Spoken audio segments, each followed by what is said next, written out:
How do I manage my emotions? There's no way I can finish it. Let me run through them. Number one, knowledge, which is what we're doing now. I'm buying books. Knowledge helps you. Number two, your thoughts, what you focus on. You're the one programming your spec. If you sit down all day lusting after 6-pack, when a man that has 1-pack comes, you will not like him. And you will think it's just me. No, it's just not you. You program that. Your emotions don't control you. You control it. If you sit down all day lusting after a yellow girl, and this is what TV has done to us. Yes. This is why people are saying she's not my spec. This is what TV has done to us. Do you notice all the cartoons from when we were young, the main actors or actresses or whatever, the girls are slim. Then we go to teenager. All the teenage movies, the main girls are slim. Then we watch beauty pageant. The winner is slim.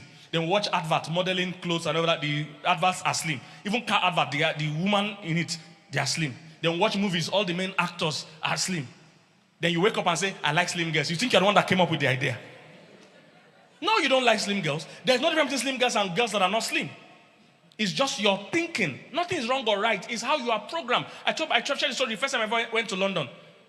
I've been watching, since I've been in Nigeria, I've been watching adverts. Have you watched those burger adverts? McDonald's, KFC, I'll see burger. I say if I go abroad, I will eat burger. They will know that the first place I'm going is McDonald's. Because I've watched those adverts on magazine everywhere. Burger. I landed London many years ago. We landed, we're hungry, we dropped our bags. The first thing we did was go to McDonald's. Pastor Philip. I got there, they have the things on the board. I said, this one, bring it. They brought the burger. When I beat it, it was like sawdust. No taste. You know that most white people don't put any salt or any pepper in there. And when they are eating it, they are finding it nice. Nice. What's the difference? It's an acquired taste. It's how they have been programmed. You know that they eat steak, they eat meat that has blood in it. And they say, and that's the expensive food. They say, oh, so this is so steak. And the cow is almost talking. The cow is alive. The cow is still alive.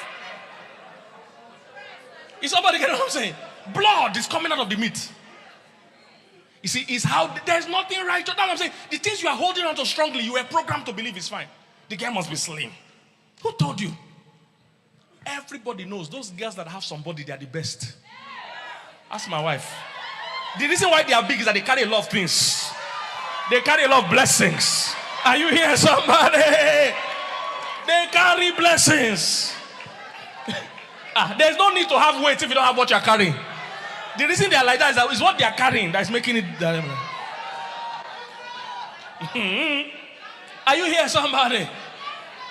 But we've all been programmed to think if a guy is not slim and tall and yellow, she must be yellow. You know, there are some cultures where, as a young girl, before you marry, they'll take you to a fattening room to go and make you fat. Because if you're not fat, you believe you can't carry children, you can't do your duties. It's all, what I'm saying is that it's all your thoughts.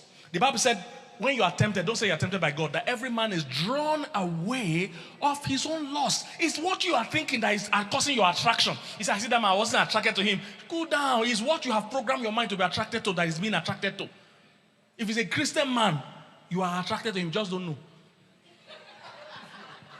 This is why people are attracted to other people's husband. They are looking for spec. That's why usually in a church, most women, their spec will be their pastor. Say, I want him to. Now, pastor, where they sing, one follow. Now, pastor, where they sing, one follow. So you see his haircut. Choo, choo, choo. You say, this is what I want. May I inform you, there's only one Pastor Philip in this world. And he's already taken. He's already taken. So, what you do, anyone they give you, take him, then by yourself, find hairstyle that will fit him. This is what happens. Your spec is being programmed. Some women is their dad. That was their spec. Because they grew up loving their dad. So they want to compare every man with their dad. Some men is their mom too. They want to compare every woman with, say, my mom cooks for me. My mom does everything for me. Oh, guy, you are now somebody's father. So you are still, even every small decision you want to make, you still going to ask mommy. So I have to ask my mama. He said, therefore shall a man leave his father and his mother to cleave. Number what am I in? So I've mentioned knowledge, which is what we are doing now. I've mentioned thoughts. Number 3, wise counsel. Wise counsel. You know, most time when you're about to do something stupid, you ask your friends, who are your friends? You can't successfully fail without useless friends. Because yes, you can't successfully fail without useless friends. So who are the people that speak into your ear when you're about to do something? When you can feel some way. Maybe you call somebody, the person will talk you out of it. That's why you just feel something. I'm going to kill you. Hey, just because somebody just say, why? Don't worry yourself. Don't worry. This is why a person just talk to you, and before you know it, your body will just cool down. And same thing sometimes when you are not about to take action, somebody can call you and be like, you've now gone. You are seeing the house. Let's be going. The person will just ginger you. So wise counsel helps you manage your emotions, because sometimes you need external influences to help you do what's right. That's why we need church, because we inspire each other. Number what? Number 4, growing spiritually, spiritual influence. How many of you felt different when Pastor Patricia came up to lead worship? It changed your mood. It changed your feelings. Your feelings are not permanent. How exposing yourself to God, to church, to the word, to praise, to worship affects your mood.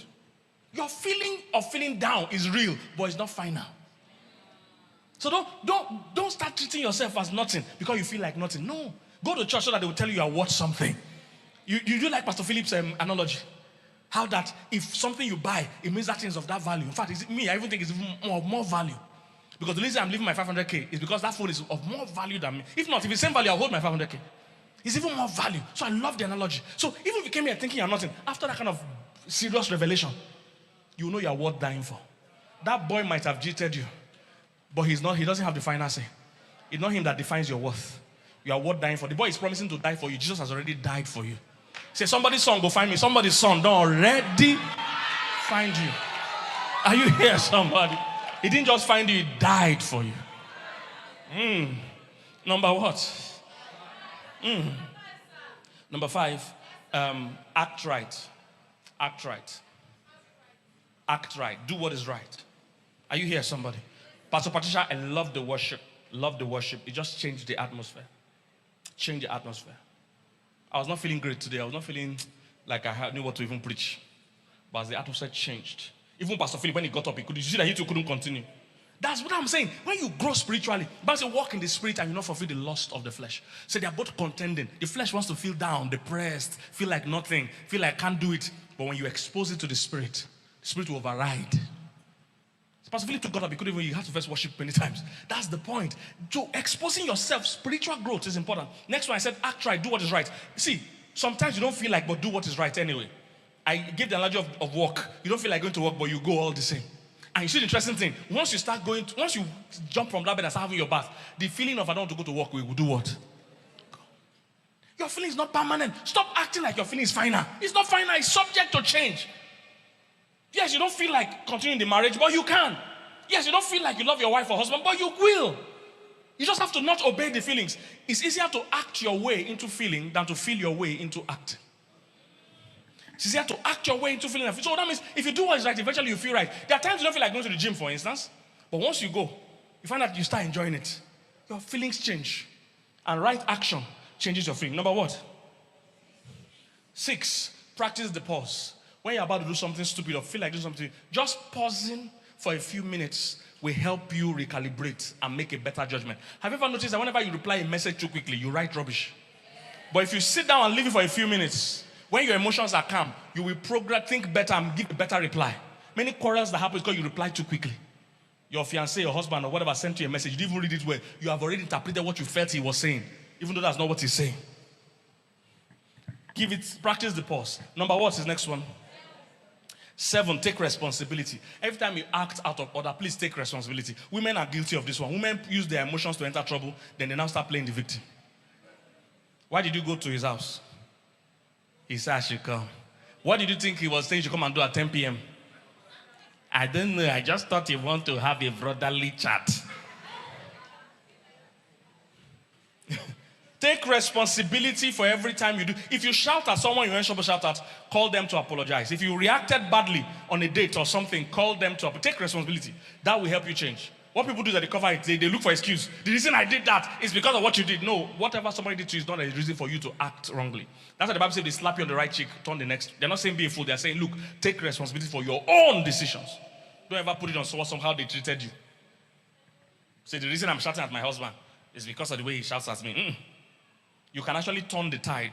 The Bible says soft answer, turn it around. You can actually turn it around. To take responsibility for your own actions. Last one. There are more, but I'll close with this one. Last one is perspective. Perspective.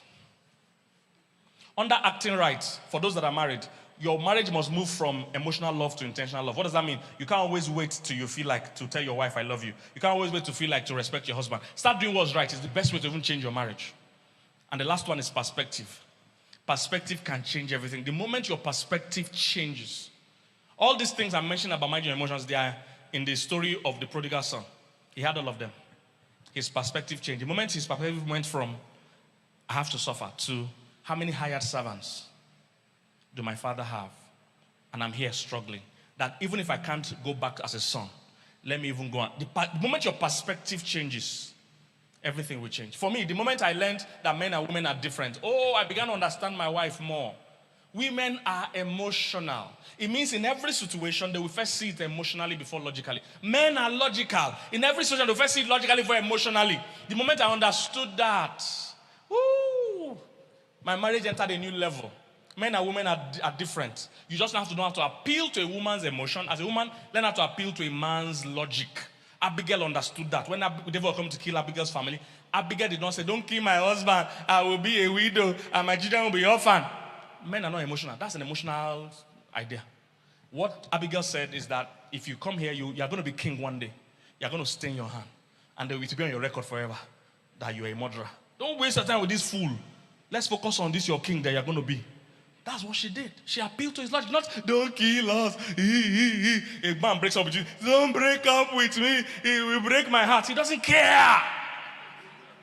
That's not the way to appeal. If you're appealing to men, appeal to their logic, not to their emotion. If you're appealing to a woman, appeal to her emotions, not to her logic. There was a case in America, the Menendez case. 2 boys killed their parents. Their parents were multi-billionaires. 2 boys killed their parents to inherit their property. Because if 2 parents died together, they'll get the money. So they got the money, they were doing shopping spree. The case went to court. They suspected that they were the ones that killed the parents. They got to court. Everybody thought it was a case, close case. They would sentence them to life or whatever. When they got to court, got a good American lawyer. He probably coached them. They all started saying, their father was sexually abusing them.